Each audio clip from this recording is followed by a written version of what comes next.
Guys, welcome back to another week of What's for Dinner. So we are starting out by browning up some ground beef. We are making some lasagna. So I have 1 pound of ground beef. I put a little water in the bottom. My grandma taught me that to make the meat just a little bit smaller, makes it easier. I'm seasoning with onion powder, garlic powder, salt, and pepper, and I'm just going to make sure that this is minced up finely and let it cook through.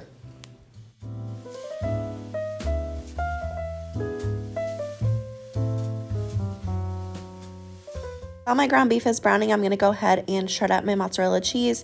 I got this little contraption on Amazon. I can link it down below for you, but I really do love it, and it makes shredding cheese so easy.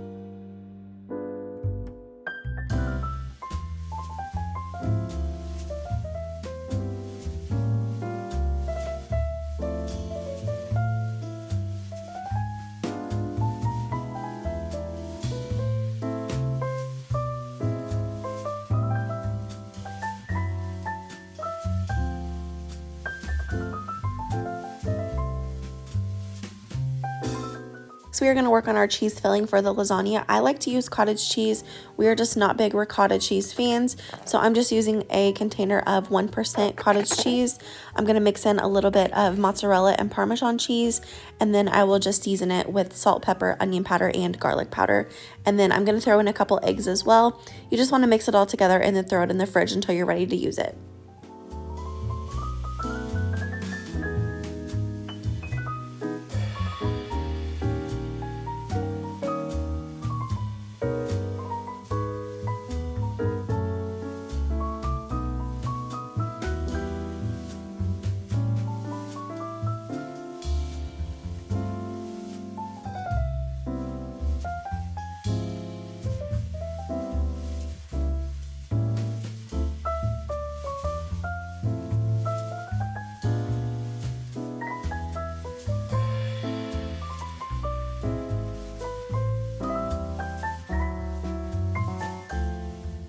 Now that my ground beef is done, I'm going to go ahead and add in my sauce and let it simmer for a little bit. We have been loving using the Rayo's. I know that this is so expensive. It's like $9 for a big jar of it, but I think it's well worth it, especially whenever you're making lasagna. So I just added about 3/4 of the jar in with the ground beef, and I reserved some of it for the top of the lasagna. You will see what I do with it here in just a little bit. We're going to go ahead and assemble our lasagna. I'm just putting a layer of the meat mixture down on the bottom just to make sure that the noodles don't stick to the casserole dish. I'm going to go ahead and use the Great Value oven ready lasagna. I've never had a problem with this. It always cooks through just fine for me, so don't be intimidated. Just go ahead and try it and save yourself a step. So I like to layer my noodles, the cheese mixture, and then the meat mixture, and then I'll just layer that until the noodles are gone. The very last layer is just going to be noodles though, and then I will layer the rest of the pasta sauce on top of that. Some people like to put their cheese on top, but I like to wait until the end to put the cheese on because I don't want my cheese to burn in the oven. So I'm going to go ahead and put some aluminum foil on the top, and I will bake this in the oven at 400 for 45 minutes.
Okay, so here's what our plates look like when it was all done. We serve this with some garlic bread and some air fryer broccoli and cauliflower.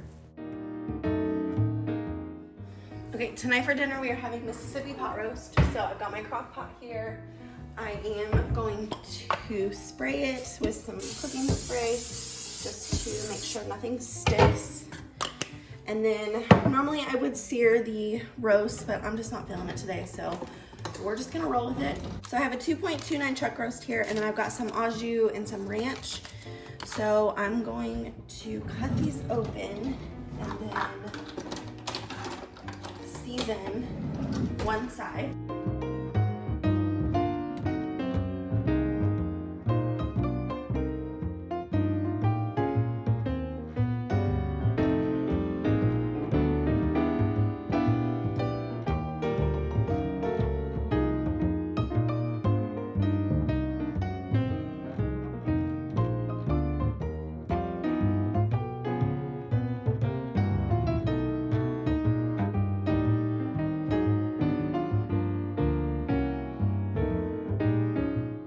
Okay, so now I've got all my potatoes chopped up. I have quite a bit, but we really love potatoes with our roast, so I put quite a bit in there.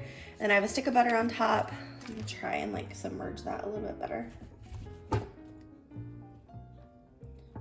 Okay. And then I'm just going to throw the rest of my seasoning on top.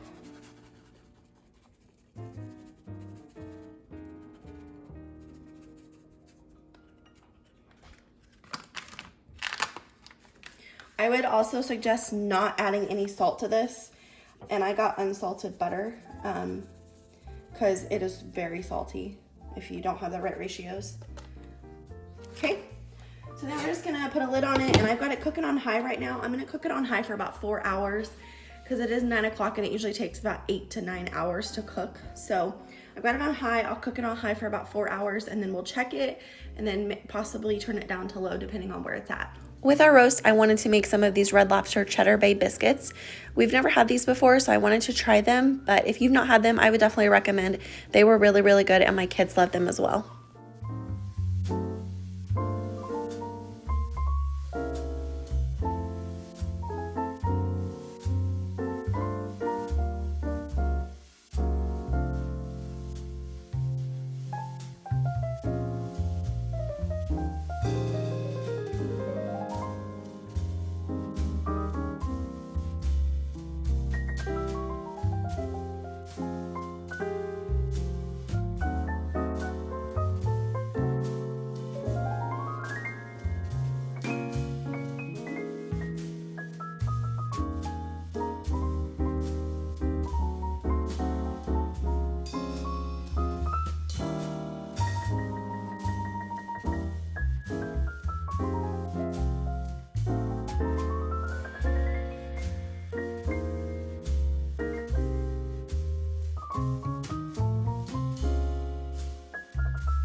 So here's what my plate looked like when it was all done. We served this with some green beans with the potatoes, roast, and the Cheddar Bay biscuits. This was such a good meal.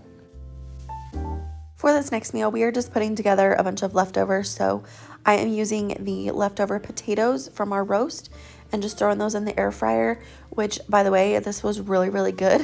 If you have leftover potatoes from like a soup or something, I highly recommend throwing them in your air fryer the next day. They like crisp up on the outside, but stay soft on the inside. So anyway, now I've got some Stand and Chef taco shells. These, some of them broke, which I kind of knew was going to happen because Walmart is notorious for having broken taco shells. So I ended up having to throw away like 3 of them, but it's fine. But we are just making baked tacos. So I'm starting out by putting the tacos on a lined baking sheet, and I'm going to put some cheese on the bottom, layer my taco meat that I made in a couple videos ago for my lunch prep. That's the taco meat that we're using, and then layer it with more cheese. And I'm just going to bake these in the oven for about 7 minutes, just until they are warmed through.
My husband really prefers soft tacos, so I just got these burrito shells from Aldi, and I'm just going to fill them up with the same innards and just fold them up and put them in the oven with the other tacos as well.